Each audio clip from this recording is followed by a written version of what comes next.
मैं हूँ अविनाश सिंह। स्वागत करता हूँ आपका हमारे एक नए एपिसोड। आज जो हम बात कर रहे हैं राजनीति खरी खरी पे। छिंदवाड़ा में बड़े परिवर्तन हुए हैं।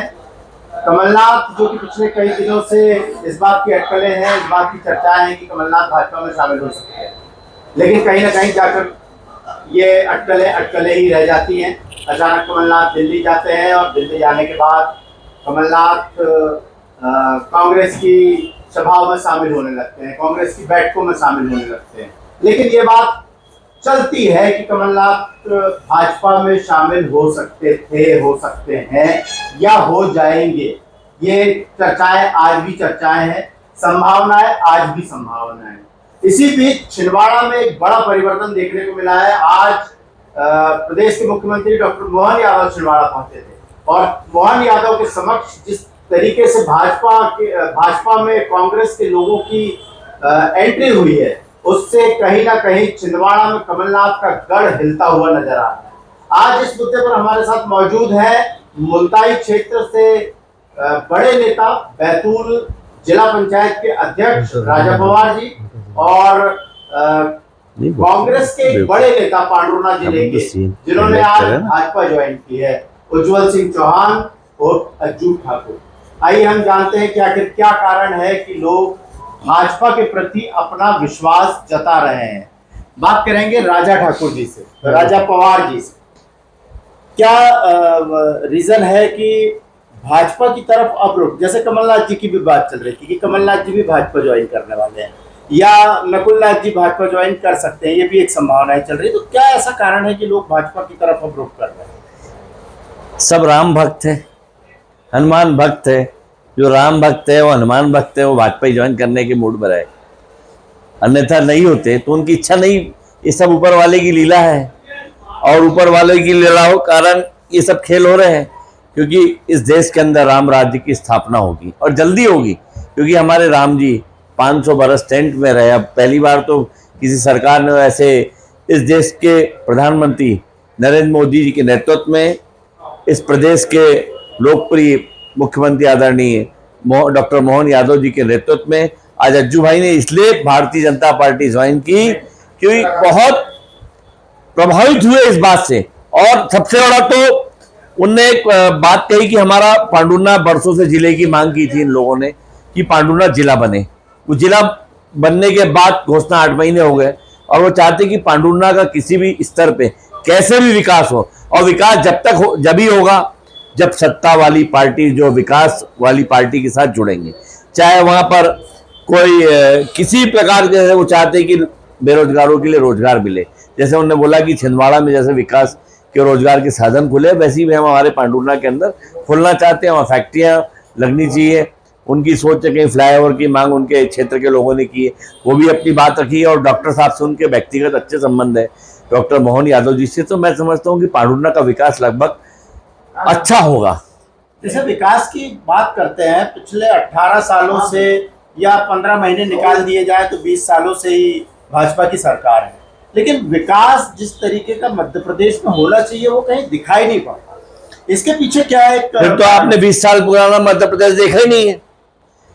20 साल पुराना मध्य प्रदेश अगर छिंदवाड़ा अगर मध्य प्रदेश के होते तो आपको मालूम रहता है कि मध्य प्रदेश की क्या हालत थी।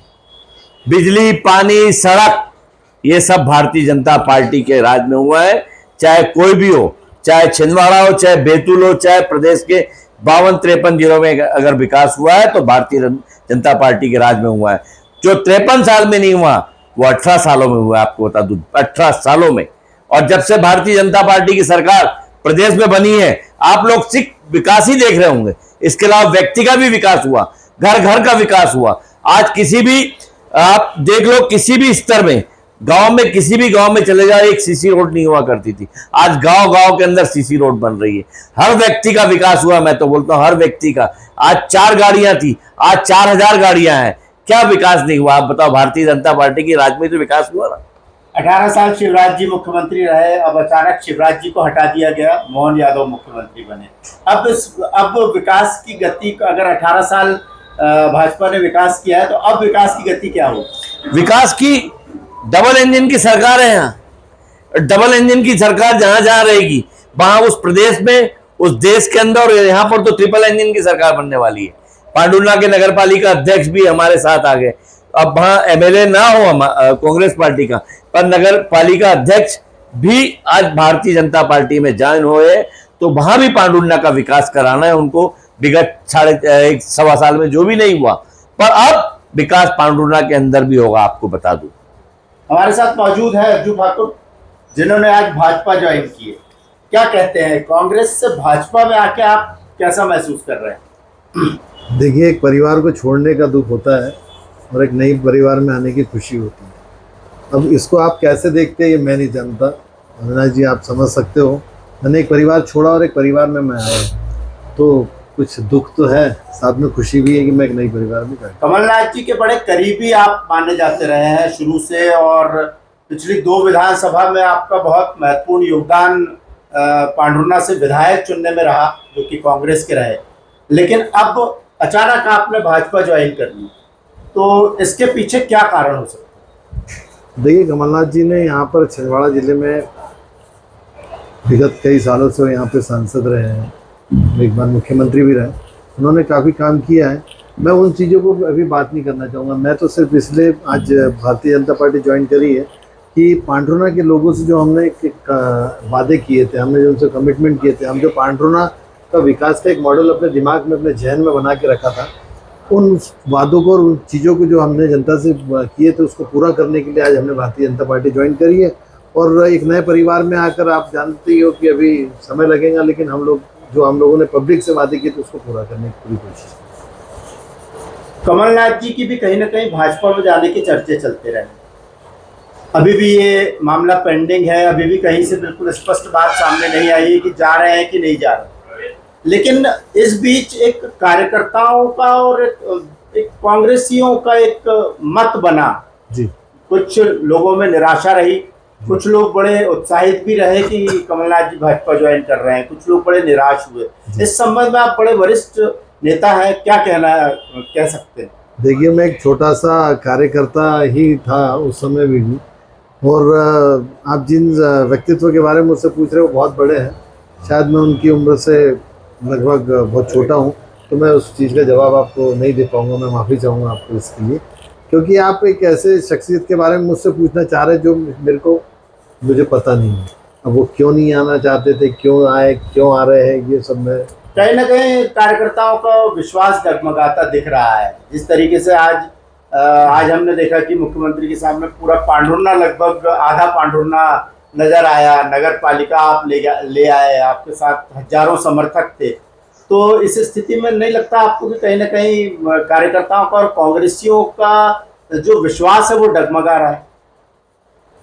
मैं इसके बारे में भी कुछ नहीं कह पाऊंगा। मैं तो सिर्फ ये बोल रहा हूँ कि मैंने जो आज से 1 साल पहले नगर पालिका के समय में पब्लिक से या जनता से जो वादे किए थे, उन वादों को पूरा करना पहला लक्ष्य, पहला पांडुर्णा, पहली प्राथमिकता मेरी पांडुर्णा है।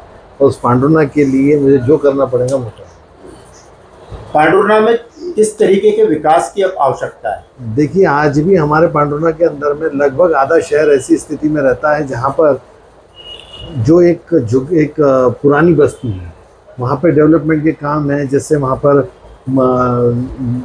लोगों के घरों का निर्माण होना हो, या चाहे रोड बननी हो, नाली बननी हो, एक जो सुंदर शहर, एक अच्छा शहर जो हमारी कल्पना थी शुरू से थी। आपको मैं बता दूं कि जब से नगर पालिका अध्यक्ष संदीप राठौड़ी जी बने, हमने 4 प्रपोजल ऐसे बनाए थे जिसके अंदर में वहाँ बेरोजगारों को काम मिल सके। ऐसे चारों प्रपोजल के अंदर में 232 दुकानों का शॉपिंग कॉम्प्लेक्स बनाने की मैप हम लोगों ने कंप्लीट करके रखा हुआ। चूँकि उसके अंदर में कुछ अड़चने आई, हम लोगों ने उसको पूरा करने की कोशिश करी है। और आने वाले समय में हमने एक राजा भोज शॉपिंग कॉम्प्लेक्स के नाम से एक 132 दुकानों का शॉपिंग कॉम्प्लेक्स निर्माण के लिए हमारे पास में हमारी तैयारी रखी हुई है। एक 54 दुकानों के शॉपिंग कॉम्प्लेक्स की तैयारी रखी हुई है, एक वेजिटेबल मार्केट की तैयारी रखी हुई है, एक अच्छा पार्क हो। हम लोगों ने एक ऐसी स्थिति बनाने की कोशिश करी है, या हम उसमें प्रयास कर रहे हैं कि जिससे वहाँ के आम आदमी को, वहाँ पे एक साधारण वर्ग का आदमी यदि किसी दुकान यदि उसको किराने की लगानी है, तो हम मार्केट के रेट 45 से 50 लाख रुपए पर दुकान है, यानी लगभग 25,000 रुपये स्क्वायर फीट, 20,000 से 25,000 रुपये स्क्वायर फीट प्रति दुकान स्क्वायर फीट के रेट से उसको दुकान मिलती है। अब वो यदि 50 लाख की दुकान लेंगे और 50 लाख की दुकान लेने के बाद में उसने उसमें व्यापार शुरू किया, 75 लाख रुपए लगे। अब 75 लाख रुपए लगा के यदि उसको 30,000 रुपये महीना भी नहीं है तो आप सोच सकते कितनी बुरी स्थिति है। ऐसे नौजवानों को, युवाओं को हम लोगों ने इस माध्यम से कोशिश करी कि 232 शॉपिंग कॉम्प्लेक्स की दुकानें बनाएं और जो 50 लाख की दुकान है उसको हम केवल और केवल 10 से 15 लाख में उस बंदे को दे, जो अपने परिवार का, खुद का और अपने परिवार का पेट पाल सके। इसके लिए हम लोग प्रयासरत हैं और ये हमारे प्रयास अभी से नहीं है, निरंतर चल रहे हैं। और ऐसा है कि जैसे आज जो हम बस स्टैंड रोड की बात कर रहे हैं, पांडुना की, जिस रोड पे आप लोग घूमते हैं, चाहे स्टेशन रोड की, हमने प्रयास आज से नहीं है। हो सकता है कि आज संदीप घाटोले जी को मौका मिला, इस कारण वो ये सब चीज़ें करने की कोशिश कर रहे हैं। लेकिन जब महेशचंद्र चौधरी जी यहाँ पर कलेक्टर थे, उस समय में हमने एक स्पोर्ट्स कॉम्प्लेक्स के लिए 20,000